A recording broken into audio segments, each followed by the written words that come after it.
All right. So I wanted to welcome everyone to the Ella Project, the New Orleans Jazz Museum and Offbeat Media's latest Zoom workshop, focusing this time on the Music Licensing Collective. We're joined by a really great panel of Rebecca Gates and Bart Herbison. We'll talk about their information in just a minute. Before we move forward with that, I do want to thank some of our sponsors for this workshop, mainly the National Endowment for the Arts. They have been providing the money to provide these 4 workshops that we have done on the Music Modernization Act. This will be the 4th and final one for this year.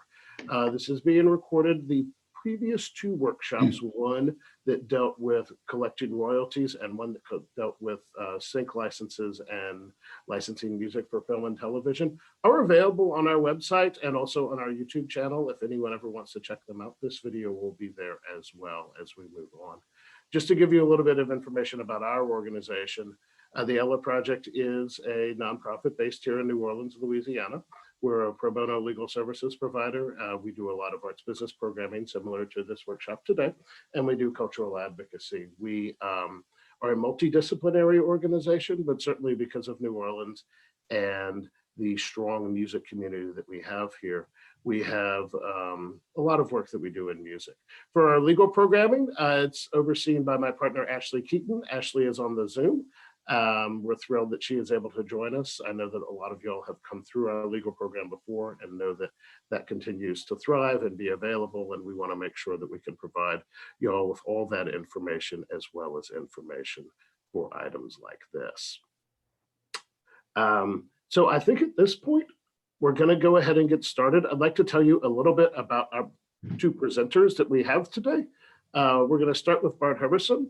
Bart is the executive director of the Nashville Songwriters Association International, which is the world's largest not-for-profit songwriters trade organization and advocacy group dedicated to the songwriting profession. He's also been very significantly involved in the adoption of the Music Modernization Act, which is, of course, the topic of these 4 series, and the creation of what we're going to be talking about today, the Mechanical Licensing Collective. He's such a strong person with so much information on this, we thought we'd also bring on a great journalist who could talk to him about it. So we have Rebecca Gates, who is an artist and activist and a musician out of Portland, Oregon. I should mention, yeah, Bart is also out of Nashville, Tennessee. And Rebecca is based up in the beautiful Pacific Northwest, where I try and spend as many summers as possible and get out of New Orleans when possible. So she's been a musician for many years with a lot of the work that she did with a group called the Spinanes, and toured with some really impressive artists and also appeared with, people like Willie Nelson, the Decemberists, etc. We're very thrilled to have her. She and I met a few years ago at a conference in Austin. I know that she's known my partner, Ashley, for many years, and our mutual friend, Michael Bracey, as well. So I think that it's going to be a really interesting and engaging conversation. I'm thrilled to have our 2 panelists, and I'm thrilled to have you guys joining us. So what we're going to do is I'm going to turn it initially over to Rebecca, and she's going to start asking questions, and we're going to get this down to the information of what this collective is about, how this is going to affect songwriters moving forward, and what you guys need to do to be ready. So welcome, Rebecca. Thank you so much, Gina. Really appreciate that. Thanks to everyone for joining, and especially thanks to Bart for being here. This might be less of a discussion and more a round of questions, because this is such a great opportunity to speak with you, Bart, and there's so much to get to. Hopefully it won't feel too much like a quiz show for you, and free and easy if you want to take it in any direction that makes sense to you. But first, a couple getting to know you questions. I'm curious what the first record you purchased with your own money was. I was 10 years old, walked into a record store in Huntsville, Alabama, where I was at my uncle's soccer camp, and I bought 2 records on the same day, Cracklin' Rosie by Neil Diamond. And I have a funny story about that. I was involved in a political campaign, and I had to get somewhere really quick. I was in Memphis, and they had the elevators all cordoned off. I'm like, I got to get up here, I got to get back. So they let me on, and I realized they were cordoned off for Neil Diamond. And I can't sing, but I started singing Cracklin' Rosie to him, and At first, he's like, this is one of those creepy stalker boys, and he sang it with me all the way up to the sixth floor. Amazing. The other one, I remember both sides of it, was an LP, who's my favorite artist, U.S. Mail, M-A-L-E, and the flip side was Stay Away Joe, which was a public domain melody they had used, and the song is Green Sleeves. So those were the first two records I ever bought. And I wore the grooves out that summer. That's great. Thank you. I love that. And what was the last show that you saw live before pandemic shuttered You know, venue? you asked me that. We own the Bluebird Cafe in Nashville, so it was something at the Bluebird. But we were 2 weeks away from the world's largest songwriters festival that we host every year called Tin Pan South, to pay homage to Tin Pan Alley. So those are the shows I didn't get to see. Yeah, so you got a lot going on. Can you talk briefly about the Songwriters Association and how you came to be involved with the MMA and, Sure. and the MLC? And to Well, be NSAI was formed in 1967 when there were only 42 songwriters in Nashville. I'm sorry, 80 songwriters in Nashville. And it was the idea of a man named Eddie Miller.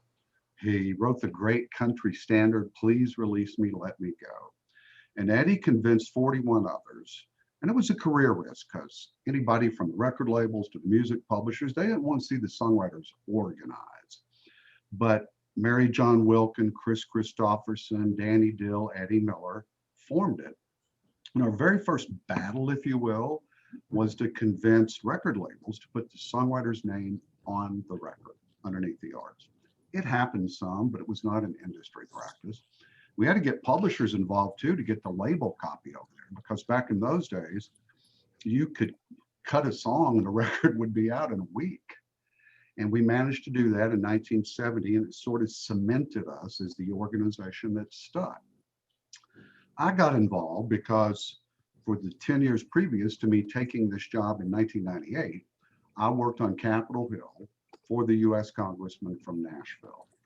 I was a DJ as a kid, and I read the liner notes and was always gravitated to the songwriters.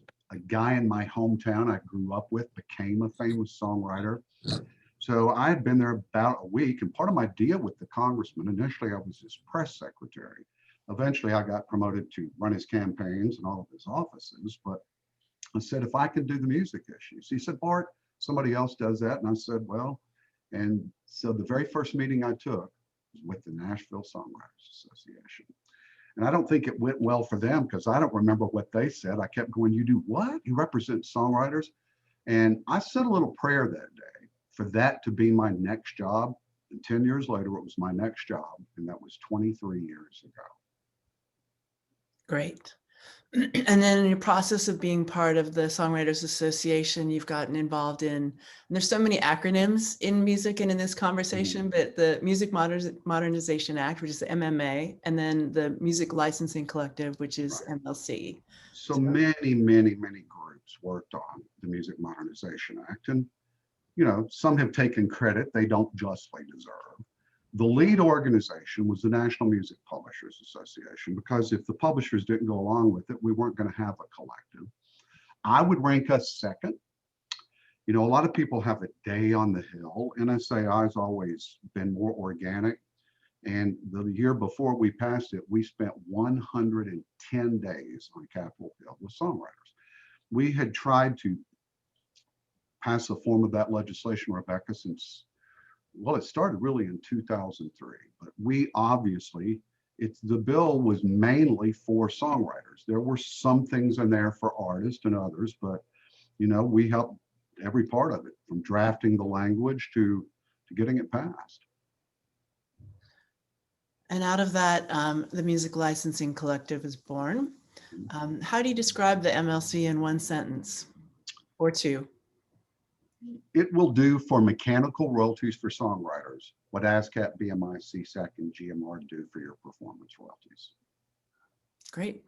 And so can you place the MLC in the context of those organizations and also Sound Exchange in terms of so what it's this is going to be a long 5 or 10 minute answer if you really want to explain where people can understand it. And I can't really talk about the MLC and the MMA solving problems without talking about the problems first.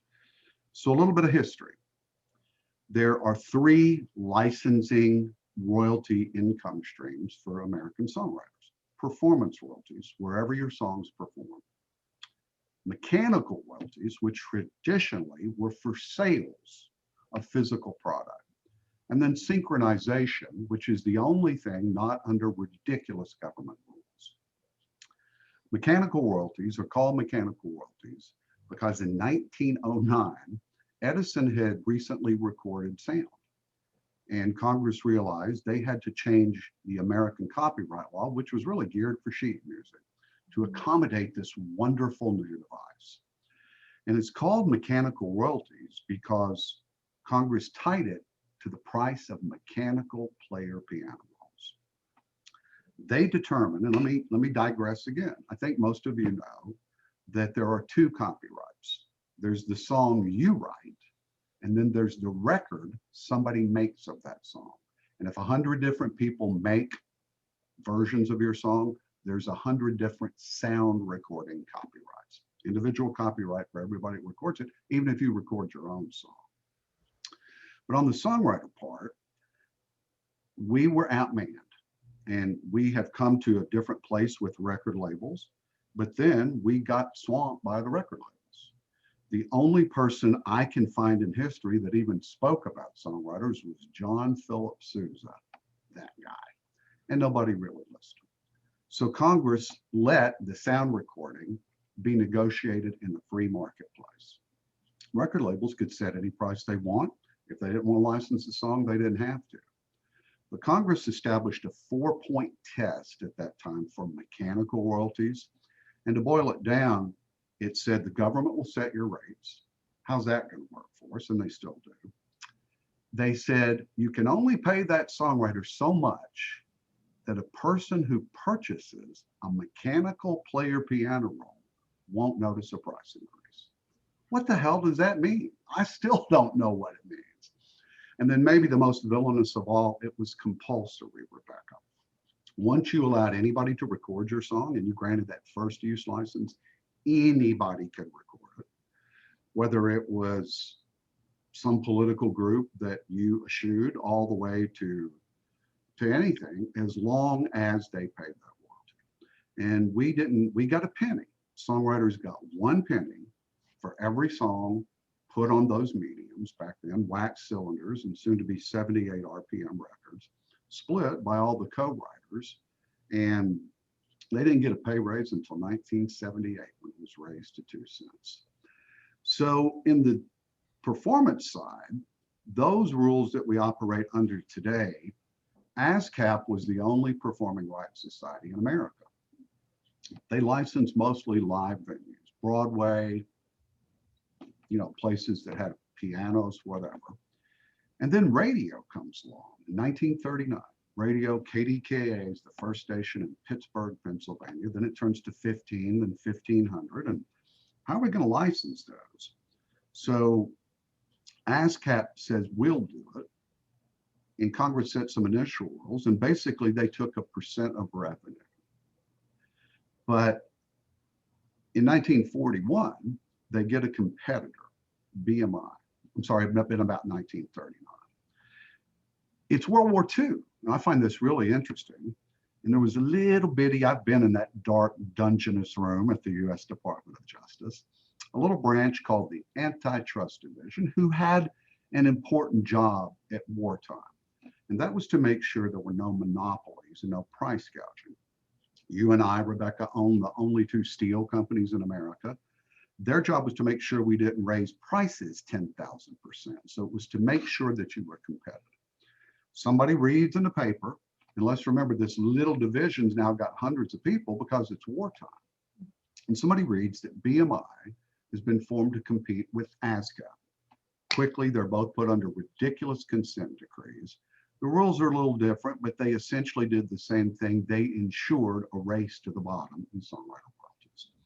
And that was all fine until the digital era. It wasn't fine, but people existed and we adapted around it. And streaming really made it untenable for professional songwriters and artists for that matter. You must realize, though, that in the initial days of streaming, record labels could negotiate in a free market. Many of them bought an equity share in Spotify. And so when we first started that exercise in about the early 2000s, record labels were getting 1,700% more than the songwriter copyright. We did a big event, I think it was 2015 on Capitol Hill, and we illustrated that on a bunch of famous co-written songs, You're Gonna Miss This, Living on a Prayer, etc., that co-writers with 35 million streams that each had publishers, so they're getting 25% of the income, made $185 for 35 million streams, and we had to change that. So enter the Music Modernization Act. The Music Modernization Act did not change the way those rates, they didn't change the rates, they changed the way they're set. So now all those rules from 1909 and that part of the consent decrees are gone. And the judges must look at what the market would pay. And I expect our royalties to go up and up and up in the future. Now, that's part one about the Music Modernization Act. Enter the Music Licensing Collective, which is part two. We were getting nowhere. We first, under a chairman named Lamar Smith in the U.S. House of Representatives from Austin, very songwriter friendly. And look, it's a kiss of death for any politician to really take this on. There's a lot of reasons why this is not the politically popular thing to do. But he did. And we end up with the bill in 2006. It got voted out of committee, but then the House changed hands. It went from Republican to Democrat. And the next leadership of the Judiciary Committee didn't pick it up. In 2008, there was another pass at it. We tried and tried and tried. And then a guy named Doug Collins, a congressman from rural Georgia, gets elected. I think it was 2014, I think. And he loved songwriters. And he was so emotional and moving. He was a poor kid from rural Georgia that said his window to the world was that radio. And he was always, like me, fascinated by the people like you that wrote those songs. So he stuck his neck out and introduced the precursor to the Music Modernization Act, a bill called the Songwriter Equity Act, that made the proceedings, whether it's performance royalties or mechanical royalties, more fair. Others introduced legislation, the Classics Act, for recording artists who recorded records before 1972 because there was no federal protection, and Pandora just stopped paying them. And there were 3 or 4 other music bills introduced. And in 2017 and 18, they were all combined into one called the Music Modernization Act. A lot of the bills didn't make it because we tried to put bills together that could pass. You know, you recording artists don't get a royalty from broadcast radio, and you should, but it was never going to pass. The broadcasters were powerful. There was some controversy over that. We still hear about it, but we put measures in there that we believe could pass, and eventually they did. So we still weren't getting anywhere, Rebecca. This is my favorite moment in my professional life on the advocacy side. I'm sitting in a room on F Street in Washington, D.C., along with the National Music Publishers Association, DEMA, the Digital Media Association that represents the streaming companies, and others. And the guy that was running DEMA at the time turned around and said, what if we do a blanket license for mechanicals like the performing rights societies do for performance royalties? I looked at my colleagues, Jennifer Turnbow at NSAI, David Israelite with the music publishers, and I knew in that moment that 15 years of hard work would come to fruition. Final point of explanation. If I am a streaming service, let's take Amazon, Spotify, Google, whichever one you want to take, Apple, and I want to license your performance royalties, Rebecca, for your song that you wrote, I go to 4 PROs. I pay them a percent of revenue and they pay you. I don't have to worry about that. And I cannot be sued. Now, Spotify was going public and they were getting creamed by lawsuits. Their projected stock price, their IPO offering was tanking. And so that's why they made that offer. Because if we could create a blanket licensing society, which became the Mechanical Licensing Collective, we would worry about paying the songwriters. And if they followed some very strict rules, they couldn't be sued. So in that moment, I turn around, David, Jennifer, Chris, and I, and go, hey, you've got to change those stupid rules from 1909. They didn't agree on the spot, but they said, we know that. You got to change those stupid performance royalty consent decrees from 1941. They knew that. This is going to be expensive. And it ended up the first 2 years being about $63, $64 million. You got to pay for it. Now, there's going to be some songs that you're going to spend. We don't know who the songwriters are, and we're going to have to go find them. But while you're spending those songs, you've got to have little micro equity accounts for every song you stream where you don't have the licensing information. And you got to park that money in there. So when we find the songwriters, they can be paid. And we can get into some of the nuances of that because eventually some of that will be, I hope not much, but distributed as unclaimed funds. That's the story. Last part, Congress said, and we agreed, that anybody, you, Rebecca, could apply to be the Mechanical Licensing Collective. And there was a really complicated proscribed process. So NMPA and NSAI applied, and so did a competing organization. We had to come up with a board of directors. We had to figure out how we were going to pull this off by January 1, 2021. And about July of last year, we were selected. So that is a long-winded answer to your simple question. I really appreciate that. That context is very helpful. Thank you. And also to get it in real time of you passing through it. Yeah, advocacy takes a long time. You know, It does. you stick And I at will say the proudest thing I am of politically, the Judiciary Committee is where they impeach presidents. And that was going on. It's where all the judges are appointed. It's the most polarizing committee in a very polarized city these days. We passed it unanimously in both of those committees and the full House and Senate. And that really went back to the hard decision because it really, for a little bit, fractured our industry to only put bills in that big package that could pass politically. And we did it. Great. Well, thank you for your work. Thank you.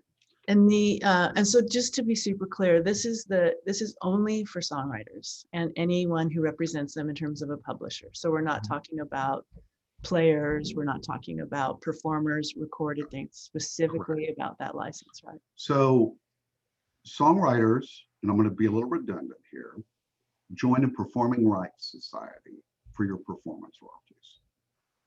Now you must join, or your agent, your publisher, your administrator, must join the Mechanical Licensing Collective for your streaming digital royalties only. You know, there's still mechanical royalties on CDs and records, but we made a conscious choice for many reasons not to go after those. You're still going to have to collect those yourself or get somebody to do it for you. And it's for American activity only. And if you don't join it, you're not going to get paid your streaming royalties. So we'll talk about how you join it in a minute. There's another great organization, and I'll tell you, when they first formed, I was skeptical because they were formed by record labels, and we were a lot more adversarial with the labels then. We're not as adversarial anymore. I'm not saying we don't ever have issues, but we work well together, and we're finding common ground for no other reason than a lot of the biggest companies own publishing and record labels. So it's been beneficial. But it's called Sound Exchange. And Sound Exchange collects your royalties for you as a musician or an artist. We collect them for you as a songwriter, mechanicals for streaming only, and downloads, legal downloads. Now, I will say there is some streaming that we don't collect, and that's internet radio, Rebecca. So if you're like a Pandora radio station, mechanicals were always based on, you got a little more for a mechanical than your performance because you got to control the song.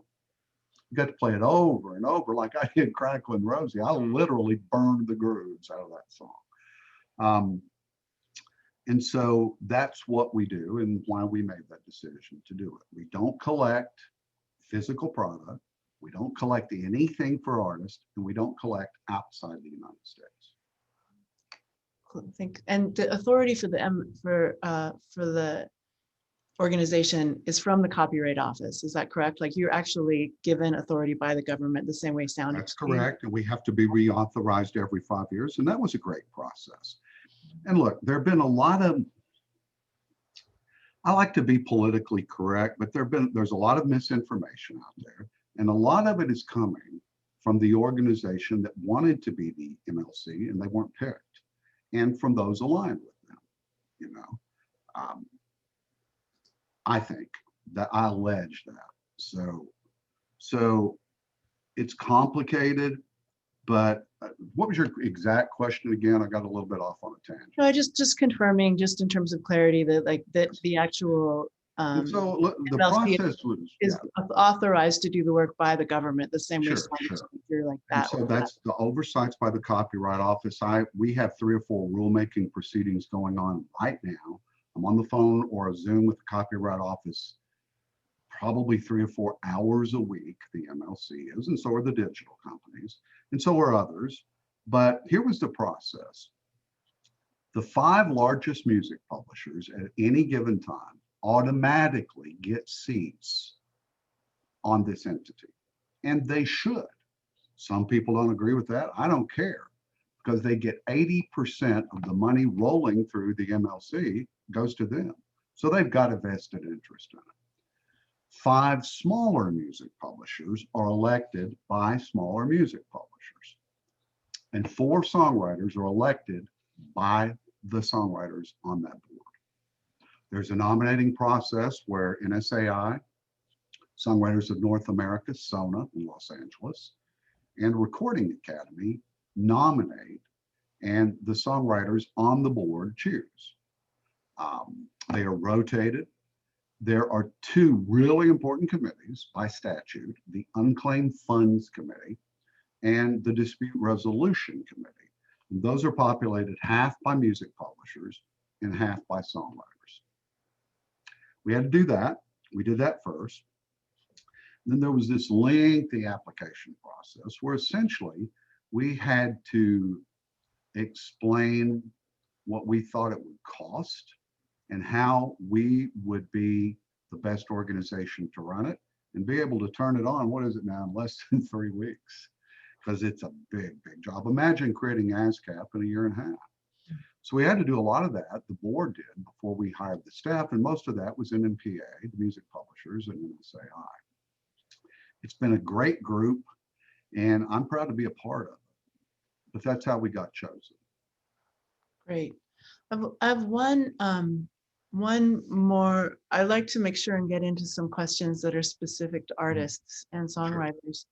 Sure. But one of the things that I think is confusing is, can you speak to media, to how this will be applied with, like, it's clear with sort of Spotify or Apple, you know, when you just say streaming services, like I think of like Apple Music or Spotify, Tidal. But what about mediums that are mixed in terms of something like Bandcamp, which is doing downloads and doing streaming, or YouTube, or certain things where there's sort of this? We don't do YouTube because that's synchronization. We don't do YouTube.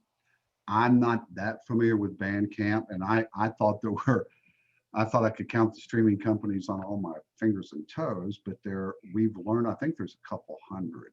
So if it's subscription music, if you pay a fee, if you control your playlist, Rebecca, they're going to be involved with us.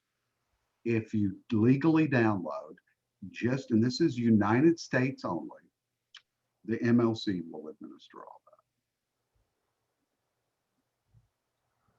that. Now, we get a lot of questions. There's a lot of services, Reverb Nation, SoundCloud, Bandcamp.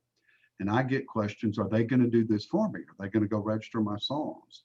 Are they going to take a piece of revenue to administer this for me? Because one of the things I'm proudest of, let's go back to that day in August of 2017. First time ever, you don't have to pay a penny. You don't pay a penny for this because the streaming companies fund it. And I'll come back to your question in a minute, but one of the things I'm excited about is my guess, who's got streaming songs up? Who are streaming songs out here? So you're an artist too, Mahalia, are they yours? So maybe you collect those because there's more money. Who's a songwriter who wrote a song that's streamed, who's not the artist? So there's a couple. Well, my guess is, Gene, you probably don't bother with your mechanicals. You join ASCAP, BMI, CSAC, or GMR, and they pay your performance royalties. But it's complicated. You've got to go to every different streaming company and license it, or you got to hire somebody, HFA, MRI, to go do it for you. And you don't even know if it's worth it because you don't know what you would make. All you got to do, Gene, is give us your data. Who wrote songs? What are the splits? What's the correct title? And what's your payment information? Now, a lot of people are going to register and we're not going to pay you because you've got to have, you know, semi-significant amount of streams to trigger anything. But you'll know. You take a couple hours and go put that in there and wait and see if you get a check. So in some of these other third-party aggregators or services, I don't know what Bandcamp does. I'm not sure what Reverb Nation does, but you have to check their terms and conditions, Rebecca, to see if you have granted them the authority to do this. One of the easy ways to do it. So pen and paper right here, themlc.com. And you've got to go and make sure you are registering. Somebody asked me what significant amount of streams. I don't know that, Mahalia, because again, as the artist, you can have way less streams and start seeing money as a songwriter. I get asked that all the time. I'm not sure. You're not going to have 100 streams and get paid anything by the MLC. But you start getting, you know, significant streams, and I don't know what it is. And as streaming companies grow, it's less and less streams. So you just have to go find out what the terms and conditions are. But the easiest way to do it is register, go to the MLC, and not just get on the email list. Go to the portal that says I'm a songwriter, and they will reach back out to you, and you will ingest your data. You will put all this in there. And when you do that, you'll find out if somebody's already done it for you or not. But the best thing for you to do, Rebecca, is go read the terms and conditions of those services. Mm-hmm. And in terms of the payments to artists, is it sort of a la the old model where it's like a penny or 2 pennies to play, or is it No. is it that set up in that sort of like swinging percentage the way No. BMI does it? And These are, by the way, great questions, but there's no simple answer to any of them. and I told you that we So could talk again, all we day. don't pay artists anything, only the songwriter. Even if the artist wrote the song, you're going to get your artist money from Sound Exchange or your record label. It's a percent of revenue. Now I'm going to digress for a minute. There's something called the Copyright Royalty Board that sets your mechanical royalty rates. And that was established by Congress way back in 1909. And we have trials. And in the modern era, we had a trial 17 years ago to sort of determine how we would get paid. But we didn't have another trial because they're expensive. This one cost $53 million for the trial. Now we're into an appeal. It's going to cost tens of millions of dollars. And we were afraid the rates might even get lowered. But we won. We was NMPA and NSAI, stuck our necks out, and we won the largest mechanical raise in history, 44.5%, that was supposed to have started this past January. But 4 of the 5 big streaming services, Pandora, Google, Spotify, and Amazon, appealed it. So it's under an appeal. This is complicated. Before, it was the greater of 3 formulas based on not penny rates or per spin rates, but it was based on either a percentage of revenue that the services took in with a minimum, or it would, if at the very top, it was tied to what the record labels got. So if they went out and negotiated in the free market and got more, so did we. The new model will be part of two of those. It'll either be a percent of what they make, or, so let's suppose that Spotify makes X amount of money. They take all the spends from that year and divide them up. And part of that goes to your Performing Rights Society. Part of it will go to the MLC. And it just depends. It depends on how much money they made and how many streams there were. That's why, to go back to Mahalia, you've got to have a significant amount of streams. It's, people call me all the time, I got 20 songs on my local radio station and my PRO didn't pay me anything, because that's not how it works. And same thing with the MLC. And the only way to know is go put your songs in there. I think it's a great fun thing to do over the holidays. And if you got some in there, make sure the titles are right. 3 guys in Nashville wrote the great Rascal Flatts song, God Bless the Broken Road. And they've given me license to speak about this. So several years ago, one of them came to me and went, Bart, we get any foreign money. And I won't tell the amount, but it was over $500,000. And I looked into it, and because in every foreign Performing Rights Society, they got the title wrong.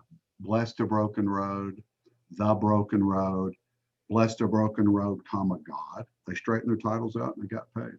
And you're going to have an ability to do that. You will not, this has been busy, busy, busy time. So we've got the ability to take your songs right now. We don't pay anybody till this 3 or 4 months into this. And so we are building some tools where you can go check your titles. And even if you're not the administrator, if you're the administrator of your own titles, you can change them. If not, you can flag them, they get reported, and it gets reported back to you when we change them. Any Great. mistakes. Yeah. There are 2 guys, Rivers Rutherford and Tom Shapiro, wrote Thinking About You, the Brooks and Dunn hit. We recently did an interview and they got in a big argument over what the title was and where the apostrophes were. So you got to go check your work, get the data in there, check and make sure that it's accurate. That's the main thing you've got to do. And that's my understanding. That's what you all have been working on very diligently this year, getting a lot. It seems like I was Mahalia's age in January. Look what happened. It's been a lot. We've had a heck of a year. So for instance, in my situation, I have a administered publishing. And so I asked, when I know I was speaking with you, I checked in with them and they said, yes, we've been working with, with MLC. with MLC and with some other of their colleagues to get that data information in. So like for me personally, I'm also going to register because even though they have an administrative part in my publishing, I want to make sure that everything's correct in sort of song titles in terms of my name being spelled correctly. And I think that that's something that's come up over years, is that as we switch to online and as there's data, as you shared with that story, your income can really be affected by a mistake in even how someone's entering it in terms of usage on some end. So it's a strange thing that artists or the representatives have to really develop that muscle to kind of check in on that stuff every once in a while. There are 2 studies out recently, internal studies by the industry, that say by 2028, income from royalty-based income and from live shows will increase 350% by 2028. We think streaming, everybody in America, I think 90% of the people have multiple devices. But you go to some of the developed countries overseas and it would shock you that streaming's just getting going. India is just paying for streaming. And so there's 10 or 15 years from now, the money's going to grow and grow and grow and grow. And Rebecca, if you've done this for any period of time, like you, people may have an administrator. You may have had 2 or 3 publishing deals, and you're probably going to represent some of your own songs. And the only way to know if it's in there right is to go check it. Now, some of those features aren't quite ready yet, but you get it in there, and before we start sending out payments, you'll be able to see if it's right. And you can get your administrator to show you now, to say, I want to check on these and get on, you know, Zoom with them and look at it. And I think to that point, because even though I'm in that situation, I do everything else in my business myself, and many of my peers do all that. So I'm wondering about, I just have a couple more quick questions, and then then we can get to Jean and some questions, because I see there's a lot coming through. But I'm wondering about input, and as you're building out this really broad ecosystem to take care of this part of the industry, how much are you able to hold space for individual artists as opposed to dealing with sort of big players that are used to being in this? Well, they're all individual accounts, so it's a spreadsheet, so it's unlimited. Mhm. I In think terms of like philosophy, I mean, I guess that's more of like a philosophical question almost, like how, knowing that there's more and more people who are doing their own administration and not really part of big labels or big publishers, like how did you, what was kind of the ratio of your like intent in terms of, or is it just like, well, there's we never really approached it that way. We knew we were going to be dealing with over 100 million songs. And I will tell you, the thing I'm most excited about, again, is these people, and some of you are on this Zoom, that never bothered with it. Give us your data. So philosophically, we just didn't approach it that way. There's no limit to it. It's a data machine and an exercise. And so there's going to be disputes. And so that dispute resolution committee, we made a decision early on, we're not going to decide disputes. We're going to create a framework for the disputes to get resolved. And if they don't, eventually it gets given away as unclaimed funds. And guess what? That'll get your dispute resolved. So I don't know if that answered your question, but we just didn't, it's not like big versus little or whatever. We have no distinction in that. It's song by song. And when we get reporting activity, it doesn't come really for a big publishing company necessarily. They'll see it. It's song by song, service by service, quarter by quarter. It's a checkbook, really, Rebecca. Excellent, thank you. I'm curious. And by the way, that's something that's been put out there. There's so much misinformation, and people claim there's going to be $4 billion in black box money. We don't know how much there's going to be, but globally, every songwriter globally won't earn that much this year. And there's this, that, or the other. But I will tell you, there's nothing untoward. I've staked my professional reputation on it. The biggest challenge we've got is getting data right, because there's an average of 15 to 20% of data out there that's wrong. We can't get it right. We can't get it right. You can. And there's going to be a transparency that songwriters have never seen. If songwriters go and take the time, the biggest songwriter in the world, Ashley Gorley, 52 #1 songs now. And I told him the other day, he goes, what's this unclaimed funds thing? And I said, if you checked your titles, no, my publisher will do it for you. And he is the publisher on some of the songs. I said, so 3 years from now, when we distribute that, and somebody says, Ashley, some of your money got given away because the title's wrong, I'm going to say, Ashley, you've asked me for 20 years to give you this tool. If you didn't use it, I'll fix it for you now. This is going to be as good and accurate as you make it, as the songwriters make it. And I'm proud of that. Yeah, excellent.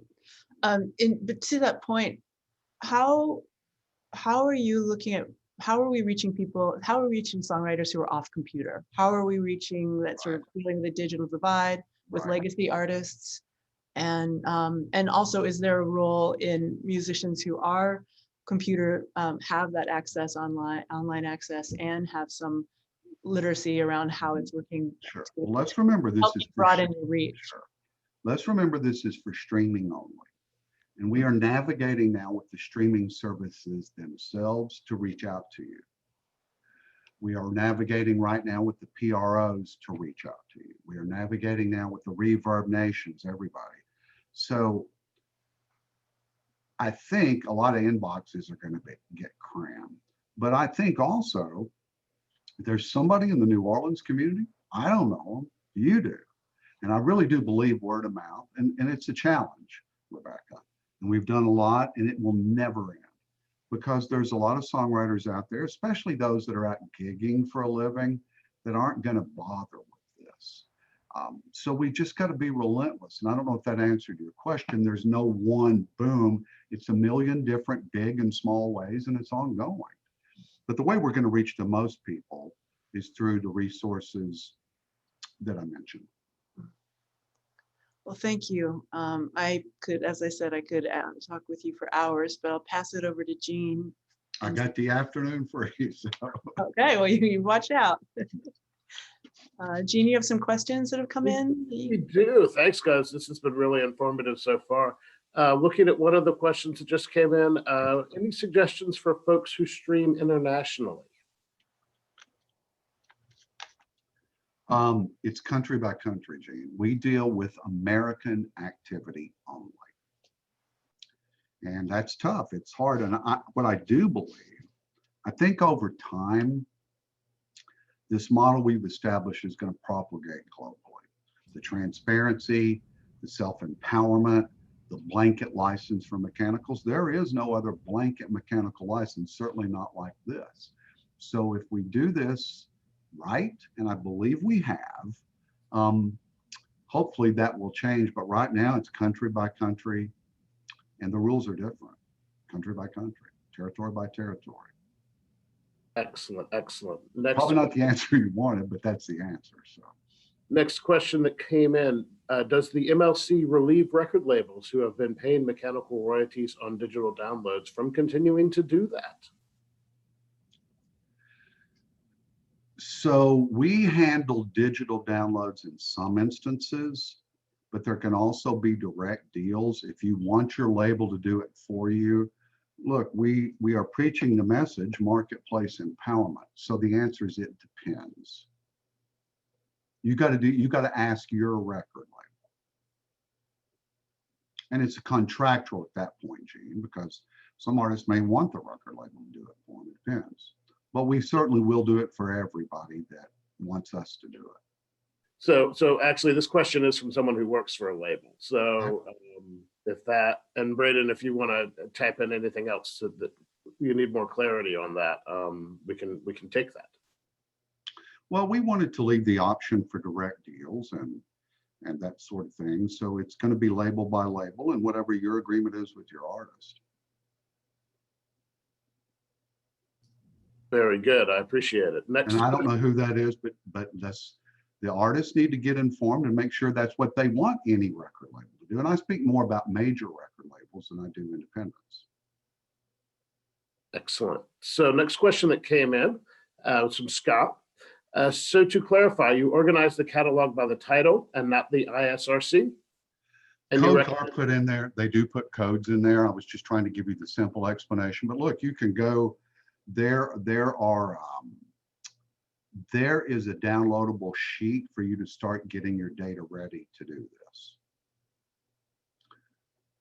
And again, if you're the administrator, you're going to put more in there. There's going to be a public view. This is a downloadable free database. When I say free, we're going to charge a few bucks for it. It'll be less than dinner for two and a cocktail.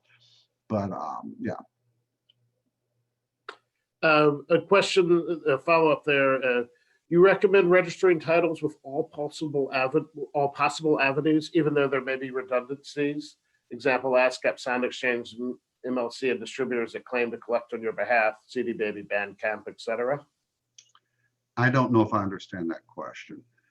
So only the administrator of record. If I have given you administrative privileges, even if I'm the songwriter, I can't do this. The administrator does it. Now you can tell your administrator, I want to watch you do it or whatever. And as I said earlier, songwriters that have been around for a while may have 2 or 3 different publishers, 2 or 3 different administrators. So different people will put it in. And you can't have that. You can't just have anybody going in and changing Sean's data in there. The key to it is to check it. And that feature will be available relatively soon. And then you'll be able to report anything you see wrong. I don't know if that answered the question, but I think it did. Very good. As of right now, that's all we have in the chat. Well, great. Okay. Well, Anything else? I I'm going to keep going until we, Go right ahead. because I think one of the things that starts to get confusing. Well, hold on. Scott says, I was talking about self-published songwriters doing what here was that question? Let's see. So I was talking about self-publishing. Yeah, you got total control of that. You go in and you register an account as the administrator, and it's all you. In terms of artists showing up, would an artist need to show up as a sole proprietor, as an LLC? Does it matter? Doesn't matter. We don't know that. Don't care. So it's very okay. And then in terms of a song with five, say there's a band and everybody has equal partnership in songwriting. Does the band determine the percentage and register as such, or how does something like that work? Well, that's granular. Excuse my language. That's already a shit show. Mm-hmm. I mean, I've seen splits that equal 1,974.6%. And, again, you got to put it in there, and we will flag disputes. We're already ready to do that. So anything that doesn't equal 100, we flag it, and it's sent out to the different people whose data we've got that there's a dispute here. Then we've got processes you go through to solve it. If you can't solve it, eventually it gets, some of that doesn't, we can pay to what is resolved, but we can't pay what's not resolved. And so, and you just got to check it. We will flag it, but we're not in, I said early on before we ever passed the bill, we shouldn't be in the business of resolving disputes because you can't. But we will flag it and you'll know there is one, and it's up to you. I see a couple more questions real quick. Does YouTube count as streaming? No, not for the MLC. Are the checks quarterly like BMI? God, we debated that back and forth. I believe we are doing, I think we're monthly. It's monthly or quarterly, but it will say on the MLC website because we've debated that. Yeah. Okay. Well, we just have a couple minutes left. Jean, is there anything that y'all need to wrap up, or anything else? Any other questions? Oh, we got another question that just came in right now. It says, any suggestions? Let me interrupt, Gene. I see this one about the classical composers, titles composers, et cetera, very easy to mix up when searching for existing pieces. Are there ways to make sure when uploading original works that titles, et cetera, get back to us? You'll see it in real time, you or your administrator. Now, what we are going to do, and this was complicated, and we really had some great help from a film and TV composer named Michelle Maslin out on the West Coast that educated us a little bit about this. The sound recording that is streamed will be attached. So you're going to hear what they're talking about, and you're going to know if it's the wrong piece of music. And so that's something we're still working through with the streaming companies about how exactly that's going to work. But the audio file that's being streamed will be there for you to reference. Great. Cover songs written by songwriters we do not have to deal with. Songs we're already paying the statutory royalty. Do we as a record label need to pay mechanical royalties on these digital downloads of cover songs? Look, the record label's not paying anything that the MLC deals with. We're paying the songwriter. So I think that answered the question. What record labels pay is none of our business. What we need from the record label is the sound recording attached or an access to it. And that'll come not from the labels, but from the streaming companies. Mm-hmm. So it's sort of, I think the question is that's not relevant to, the answer is it's not relevant to the MLC, I believe, if I'm understanding it. As an amateur that's been digging in this last couple of days, I think that it's really to keep kind of going back to it's a songwriter relationship and it's an MLC. And then if the record label, if the songwriter is also an artist and has a relationship with the label where the label is collecting, then it starts getting a little murky in terms of payments. But right. That's your own artist structure. Yeah, and maybe that's how we end this, Rebecca. What we don't do is any artist money, we don't deal with it, ever. That's you and your record label or you as the self-published artist, or self-recorded artist. We don't deal with anything record label, nothing. What do we deal with? streaming mechanicals only, downloads only, and the streaming is just for subscriptions, not internet radio, US only. We don't deal with performance royalties. We don't deal with sync such as YouTube. It's very narrow what we deal with. And it was an exchange with streaming companies because they had a problem with licensing music and getting sued. We wanted the rates raised, everybody wins. And they paid for it. Great. Well, thank you so much, Bart. I really appreciate you sharing your expertise, and you're so generous with your time. Glad to do it. Glad to do it anytime. I love New Orleans, and I'm glad to do it. I love Louisiana, and that's genuine. And so anytime I can, and I love this group, I can already tell the energy here, so call on me. That's so kind of you, Martin. Rebecca, really appreciate all the time that you took to prepare. By the way, Rebecca, best interview anybody's done with me since we started on this. I'm serious. It was really fantastic. You asked the right question, and hopefully people understand. It's confusing. If not, there's a lot of webinars out there, but go straight to the emlc.com. Go to the source. And they've already got 40, I don't know how many, they got a lot of customer service people. Right now, they're ready to answer your calls and guide you through this. Yeah, I would second that. I mean, I think that you guys did an amazing job of going through what can be some really complicated issues in a very strong and high level way. And I know that our community really appreciates that. So hats off to both Go of you. Saints. And I live in Titanville, but go Saints. I'm serious. So yeah, thanks again, guys. We're going to conclude in just a few seconds. I just wanted to throw out there, I am going to follow up with evaluation for people because this is the last of this series of 4. You know, we're planning our programming for 2021. The best way for us to get information, similar to what Bart was talking about the data, best way for us to get information about what workshops you want to see next is for you to tell us. And there's going to be a section in that we can dive into where I'm going to say, what do you want to see next? We are looking forward to continuing to program these conversations, and we really appreciate y'all joining us. And thanks again. Tell all your friends that the video should be posted within a couple of days. Well, there's one last question, Gene. He says, how do we deal with samples? We don't. There we go. If the sample streamed, we pay the songwriter. We don't deal with that. We pay the songwriter for whatever's being streamed, very narrow. So sorry, I just want to answer that. No, absolutely. I think that's actually a perfect way to wrap it up because it really gets to the gist of the Thanks, issue. Scott.